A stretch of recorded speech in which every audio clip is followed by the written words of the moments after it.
64 करोड़ 30 लाख से अधिक श्रद्धालु वहाँ इन 45 दिनों में आके स्नान किया है। जिसकी जैसी आस्था है, जैसी दृष्टि वैसी सृष्टि। कोई ज़बरदस्ती थोड़ा है, हमने थोड़ा बोला कि आप आइए। वेस्ट बंगाल की गवर्नमेंट ने, चाहे वह कांग्रेस ने, आरजेडी ने या समाजवादी पार्टी ने, महाकुंभ के बारे में जो भी बात कही है वो उनके तुष्टीकरण की पराकाष्ठा का उदाहरण है, भारत की आस्था का अपमान करने का एक उदाहरण है। वह मृत्युंजय महाकुंभ था और महाकुंभ में जो भी आया अभिभूत होकर के गए। महाकुंभ में करोड़ों लोग आए थे। आपने जो फाइनल नंबर्स जिस पर हुआ था, टैली हुआ था, इस नंबर की आपने पुष्टि कैसे की कि कितने आए थे? देखिए, यहाँ पे महाकुंभ के दौरान एक हम लोगों ने सीसीटीवी कैमरे लगाए थे। हम लोगों ने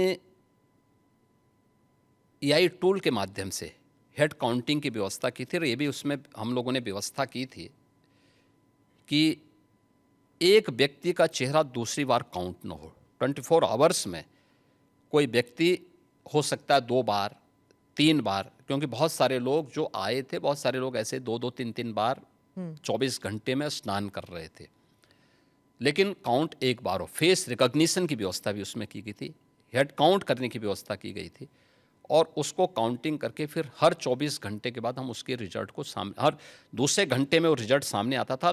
टोटल फिर 24 घंटे में करके वो फाइनल उसका वो बनता था, डाटा तैयार होता था। और बाकायदा उसके लिए हम लोगों ने एक वहाँ पे एक इंटीग्रेटेड सेंटर तैयार किया था जहाँ के माध्यम से इन सभी चीज़ों की मॉनिटरिंग होती थी। तो ये सभी काउंट उसी के माध्यम से हम लोग वहाँ कर रहे हैं। तो कितने नंबर हुए फाइनली? 64 करोड़ 30 लाख से अधिक श्रद्धालु वहाँ इन 45 दिनों में आके स्नान किया है। और ये इंटरनेशनली भी बहुत बड़ी न्यूज़ स्टोरी बन गई थी, क्योंकि यूरोप अगर पूरा मिला दिया जाए फिर भी इतने लोग नहीं हैं जितने कुंभ के लिए आए कुंभ के थे। बारे में और कुंभ की विराट स्वरूप के बारे में वही बोल सकता जो कुंभ में गया होगा। जी जी। बाकी लोगों के लिए यह अविश्वसनीय लगेगा। जैसे महाभारत युद्ध के दौरान भगवान को अपना विराट स्वरूप दिखाया भगवान ने, तो उस विराट स्वरूप को 3 ही लोग देख पाए थे। अर्जुन देख पाए थे, संजय देख पाए थे और भगवान वेदव्यास देख पाए थे। तो ये 3 तो भगवान के स्वरूप को पहचान गए थे और संजय ने इसीलिए धृतराष्ट्र को कहा कि देखो, याद करना, भगवान के स्वरूप को देखने के बाद मैं कह सकता हूँ कि जहाँ श्री कृष्ण हैं विजय वहीं होनी है, क्योंकि वहीं धर्म है, वहीं सत्य है। और कुंभ के बारे में वही बोल सकता है जो कुंभ का दर्शन जिसने किया होगा।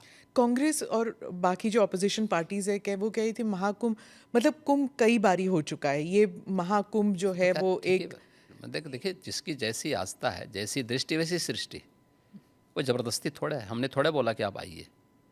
जो आते थे उनके नेतागण बहुत सारे आए, उनके जो नेता थे, उनके मंत्रीगण आए थे, डिप्टी सीएम आए थे, बहुत सारे लोग आए थे, उनके मुख्यमंत्री भी आए थे कांग्रेस के बहुत सारे।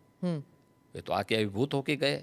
अब जिनकी जो जैसी दृष्टि हो, वो कह रहे थे इन्होंने बीजेपी इवेंट बना दिया, जैसे कि बीजेपी इवेंट नहीं, बीजेपी शासित सरकार, केंद्र और राज्य सरकार मिलकर के जन सुविधाओं का ध्यान रख रही है, जनता जनार्दन का ध्यान रख रही है, आस्था का सम्मान दे रही है। और कुंभ का यह स्वरूप जो देखने को मिला है, आखिर 1947 से लेकर के और ज़्यादातर समय तक 2014 तक, तो ज़्यादातर समय तक कांग्रेस ही देश में शासन की है। तो उन्होंने इस दौरान क्यों नहीं किया? उनको बहुत बार अवसर मिला था। प्रदेश में भी 1947 से लेकर के और 1989 तक कांग्रेस की सरकार ज़्यादातर रही है। तो उन्होंने इस दौरान क्यों नहीं जन सुविधाओं का ध्यान रखा? उस समय कुंभ के इस विराट स्वरूप को और वैश्विक स्वरूप को क्यों नहीं प्रस्तुत किया? कुंभ के बारे में देश के अंदर एक सकारात्मक भाव पैदा हो और ये वैश्विक मान्यता इसको प्राप्त हो, तो मोदी जी के कारण आज संभव हो पाया है। प्रधानमंत्री मोदी जी ने यूनेस्को से 2019 में प्रयागराज कुंभ को मानवता की अमूर्त सांस्कृतिक धरोहर के रूप में मान्यता दिलाई। जी। दुनिया के सभी मिशन को प्रयागराज में आमंत्रित करने की कार्रवाई को आगे बढ़ाया। दुनिया के देशों के प्रवासी भारतीयों को कुंभ के आयोजन के साथ जोड़ने का काम किया। 19 में प्रवासी भारतीय दिवस का आयोजन वाराणसी में कराया गया और इन आयोजनों के साथ दुनिया के लोगों को जोड़ने का अभिनव कार्य भी ये प्रधानमंत्री मोदी जी के साथ हुआ। और कुंभ का मतलब भव्य और दिव्य हो, स्वच्छता, सुरक्षा और सुव्यवस्था उसका मॉडल बने, जनता जनार्दन की सुविधा और उनकी आस्था का सम्मान करना हम सीखें। मोदी जी ने जो विजन दिया आज जो जमीनी धरातल पर दिखाई दे रहा है, तो जनता जनार्दन ने इसको हाथों हाथ लेकर के पूरा देश उमड़ पड़ा, पूरी दुनिया उमड़ पड़ी।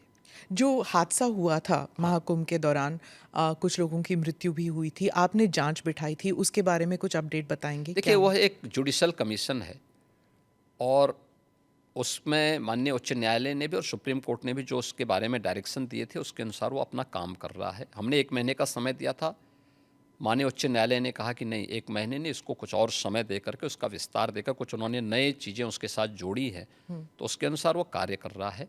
और उन सभी तथ्यों को लेकर के जो राज्य सरकार ने उसके लिए तय किए थे और माननीय न्यायालय ने जो उसके बारे में उसका थोड़ा विस्तार दिया है, इसको लेकर के वो अपना कार्य कर रहे हैं। उसमें सभी पक्षों से वो बातचीत भी कर रहे हैं, बयान ले रहे हैं, साक्ष्य कलेक्ट कर रहे हैं और फिर उसके बाद जो भी फाइंडिंग आएगी तो उसकी रिपोर्ट वे लोग देंगे, तो फिर इस पर हम लोग आगे कार्रवाई करेंगे। ममता बनर्जी ने कहा कि प्रबंध सही नहीं थे, उन्होंने मृत्यु कुंभ कहा, इसके बारे में?